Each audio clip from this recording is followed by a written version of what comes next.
We at the Everything Red Deer podcast acknowledge that it is recorded on Treaty 6 and Treaty 7 land, as well as on a historic gathering place of the Métis. We thank the elders and knowledge keepers who remain with us today and those who've gone before us. This acknowledgement is small, but meant nonetheless as an act of reconciliation and gratitude. Local, credible, now. You're listening to the Everything Red Deer podcast, powered by rdnewsNOW. We talk to the movers, shakers, and newsmakers around Red Deer and Central Alberta, then bring those interviews to you. And now, here's your host, Josh Hall. Welcome back to the Everything Red Deer podcast, powered by rdnewsNOW. First off, thank you. Thank you for listening. Whether it's your first time or you've heard all of our episodes since launching in December, it's much appreciated. We have a wonderful guest coming up today, and her name is Erin Peden. She is Executive Director at the Community Foundation of Central Alberta. Before we get to that, though, I want to tell you about the Pattison Media Equity Scholarship. This scholarship supports the career development of groups currently underrepresented in the media industry of Western Canada and is geared towards Indigenous persons, persons with disabilities, members of visible minorities, as well as women. To be eligible, you must be a resident of BC, Alberta, Saskatchewan, or Manitoba, be attending a recognized journalism program, and be a Canadian citizen. There are up to 4 scholarships awarded worth $2,500 apiece. The deadline to apply is February 21st. All the details are at pattisonmedia.com/scholarships. Now, as many may know, I recently had my 10-year anniversary here at Pattison Media Red Deer, and naturally I've gotten into conversations with folks about what I love most about living and working here. What it ultimately comes down to is the community. That could be its physical and natural attributes, such as the trails and the parks, but it could also mean the people, be it friends, neighbors, seeing folks at the church or at the grocery store. But community also means the collective effort everyone puts in to make the community better. It's that let's help each other attitude that I've been fortunate to see on many an occasion. It's the mentality of let's lift each other up that permeates through the reoccurring haze of frustration and divisiveness. That's the great thing about community. It lets us find creative solutions to big problems. It allows us to help those who are less fortunate. And it means we can wake up every day and know that if something goes wrong during our waking hours, there will likely be some way that we find the assistance needed. And that is why we have Erin Peden on the podcast today. We'll be right back.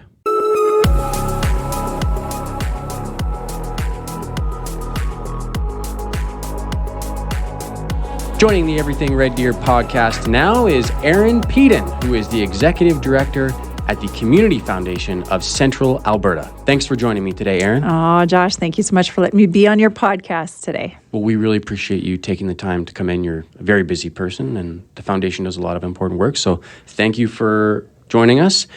The Community Foundation, as I just alluded to, does a lot of great work. As one would suspect by the name, it's all about community, number one, and then there's the word foundation, which, when I think about it, in its physical sense, foundation means something that holds another thing up. Being about community and being a foundation are therefore inherently positive attributes. So, my question for you off the hop is, tell folks, what does a community foundation do? I love the way you set that up. Exactly that, right? A foundation is what holds a community up. So at the Community Foundation, it's so hard to explain in a very short amount of time because the breadth and the depth of what we do is pretty enormous. But I'm going to break it down in 3 ways so that we can get this started. The first thing that we do is we are working with charities to kind of help them plan and strategize around how they can build financial sustainability, right? How can they be sure that they have a line of revenue that comes in every year so they can, build operational plans or build programming plans based on the knowledge that they have money coming in. And listen, when you're a charity, the knowledge that money is coming in is a really big deal. So we do a lot of work with charities in that regard.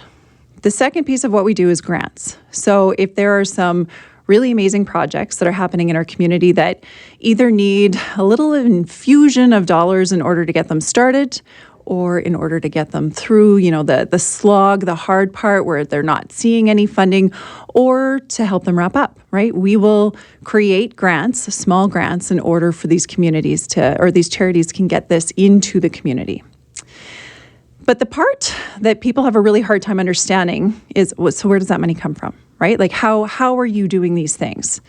So the Community Foundation is a foundation because we are built on endowments. So when people donate to us, we invest that money, and then it's only the investment income on that money that we are creating these granting opportunities with. So when we say that we are helping charities build financial sustainability, what we are saying to them is you work with your donors and you talk to them about why your tomorrow matters.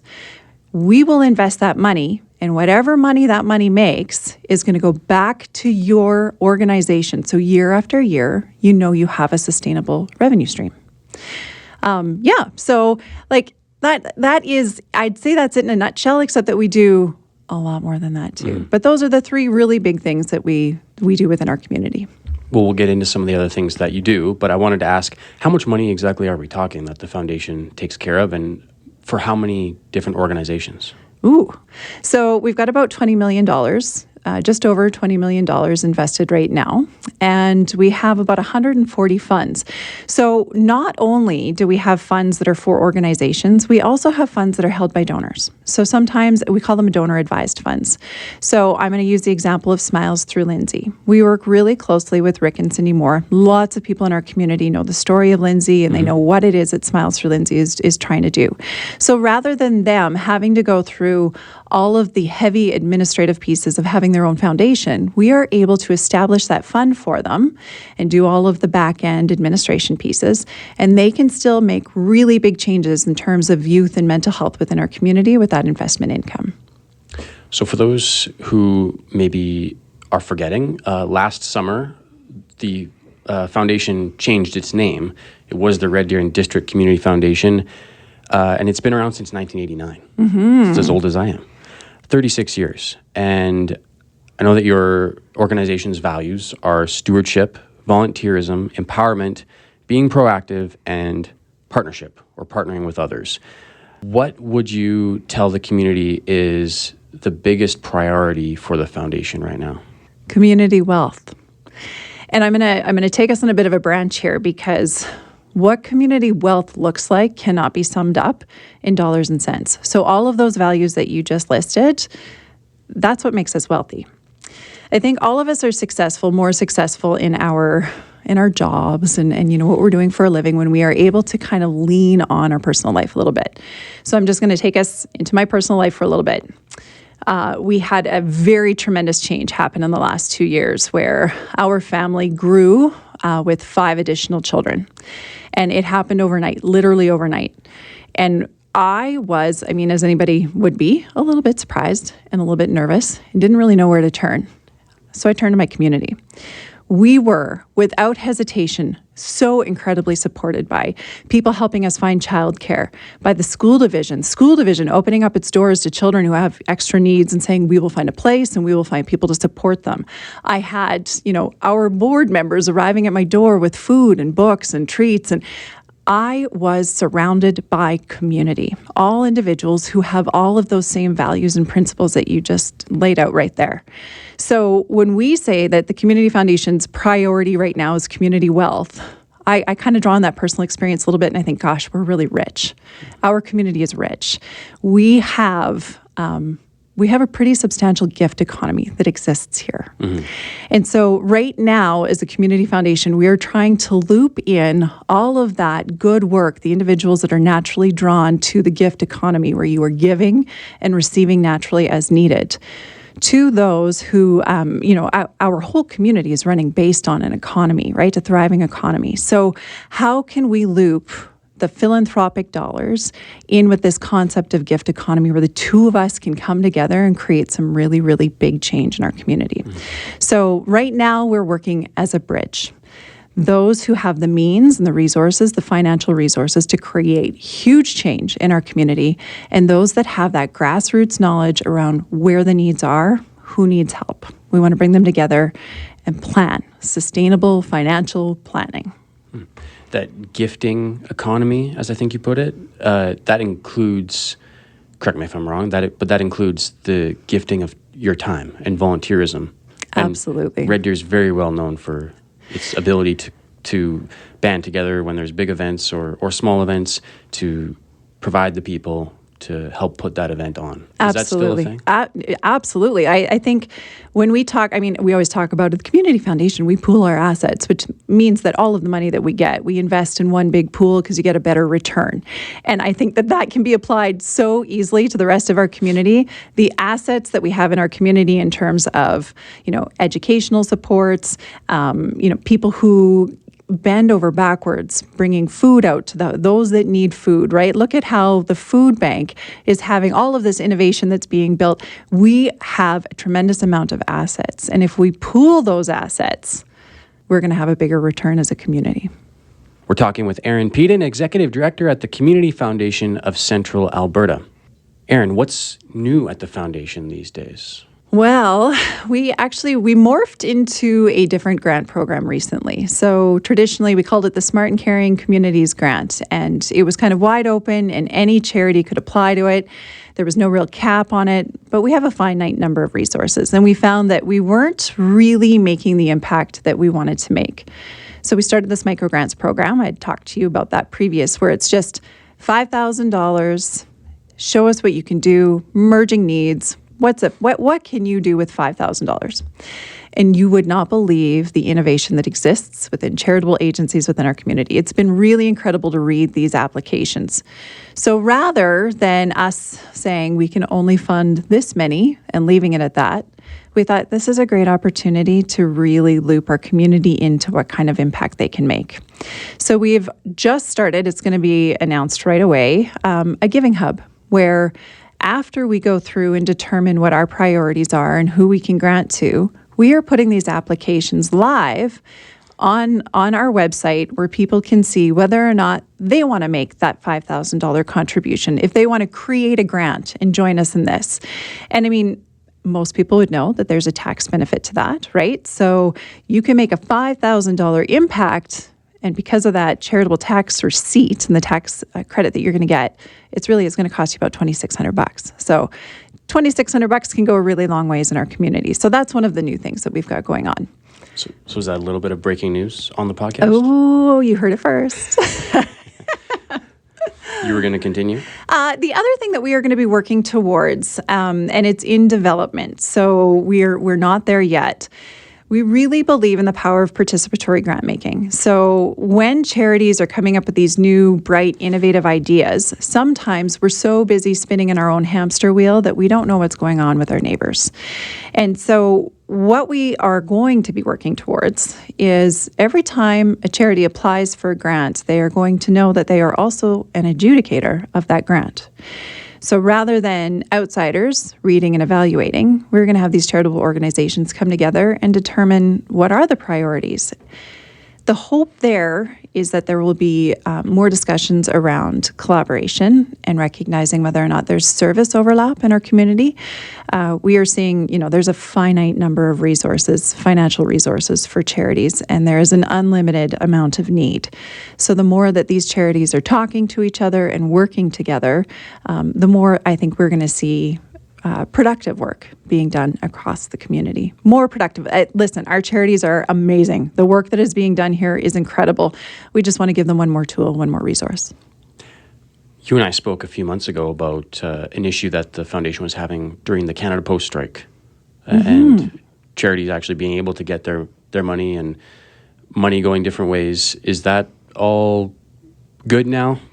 Yeah, I think everybody was really quick to be flexible in how they were, working with the extended deadline cautiously, of course. But I think one thing that I have to hand to all donors and philanthropists in our community is they were on top of it. Those that want to make a difference made a difference. So, I think now I think I'd get slapped on the hand by every charity in town if I said, we're good. No, if you want to send money, we'll take it. Right. There's never a bad time. Never a bad time to send money. That's right. So you've been at the foundation for several years now. Can you remind me when is it that you started there? 2017. Okay.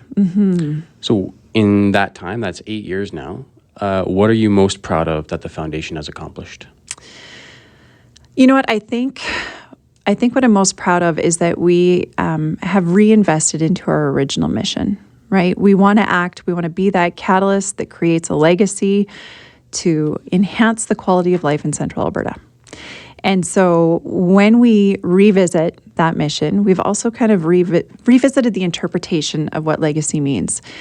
We certainly are built on endowments, and so financial legacy is key.